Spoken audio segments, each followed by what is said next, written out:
Imagine checking your mail today and finding an envelope with your name on it, sent directly from the most powerful leader in the world. Now imagine that sender is a king who somehow knows everything about your inner life. Getting a perfectly sealed message from someone who knows you that well would be a stop everything and read it kind of moment. In the Bible, the book of Revelation contains exactly that. It records 3 distinct messages sent long ago by Jesus to 3 different towns. The sender introduces himself as the one who holds the stars, making it clear that he knows exactly what is happening inside the hearts and streets of each community. These ancient notes are careful, direct feedback. They were written to help those readers and us grow and stay faithful today. Let's look at the first letter, addressed to the town of Sardis. Right away, Jesus points out a massive gap between how this town looks to the public and how it actually is. He says, "I know your deeds. You have a reputation of being alive, but you are dead. They look incredibly active and successful on the outside, but inside, their faith is asleep and fading fast." So the king gives them an urgent instruction: wake up. He tells them to strengthen the good things they have left before those die out completely. If they turn things around and find victory, he promises them a beautiful reward.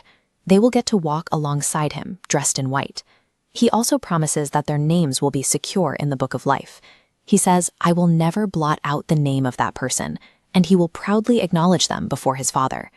Jesus sees our true internal state, no matter how great our outward reputation might be. It is vital to actually stay spiritually awake, rather than just pretending everything is fine. The second letter goes to the town of Philadelphia. The people in this community are in a very different situation. They have very little natural strength or worldly power, yet they receive some of the highest praise. Jesus notices that they have done something incredibly difficult. He says they have kept my word and have not denied my name.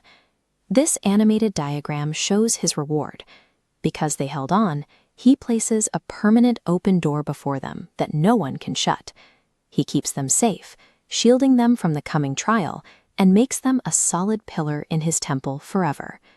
God values our faithful endurance so much more than our physical strength.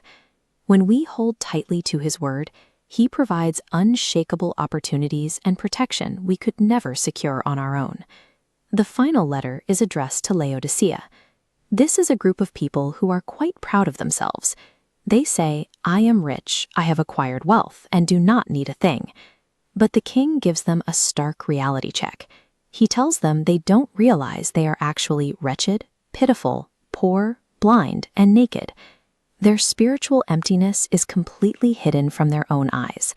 This diagram illustrates his disappointment. He tells them they are neither cold nor hot, but spiritually lukewarm. Like a beverage, a freezing drink is refreshing in summer, and hot chocolate comforts in winter. But room temperature water is unappealing. God is disappointed by half-heartedness. He says, "Those whom I love, I rebuke and discipline." He offers this harsh correction purely out of love, urging them to be earnest, to repent, and to come to him for true spiritual wealth and healing. Spiritual pride blinds us to our deep need for God. He doesn't want us comfortably indifferent. He deeply desires us to be passionately and fully committed to him. We've read through these 3 written letters, but at the very end of this biblical text, Jesus moves from sending messages to taking direct personal action. The imagery shifts from a distant king issuing decrees to someone standing right on your front porch. He says, "Here I am. I stand at the door and knock." His invitation is simple and profound.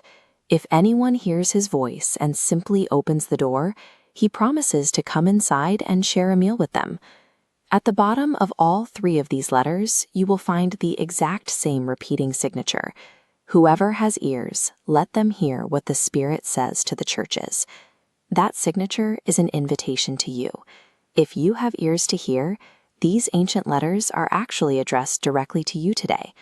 He warns us to wake up, encourages us to keep going, and corrects our lukewarm hearts for one simple reason. He loves us, and he wants nothing more than for us to open the door and invite him into our lives.